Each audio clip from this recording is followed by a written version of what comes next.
today, February 8, 2021.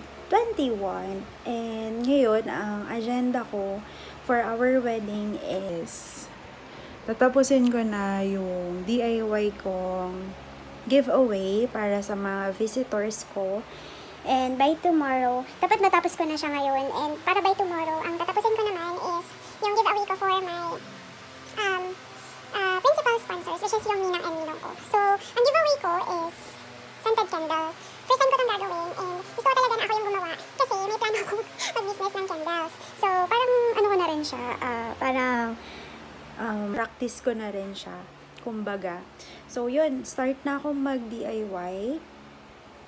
And papakita ko sa inyo kung paano. Actually, nanood na ako ng mga tutorials and nanood na rin ako ng mga clips ano gumawa ng scented candle. Gumawa ako last week, pero sobrang fail niya, kaya yun, gagawa ulit ako. Hopefully, cross finger, okay na siya.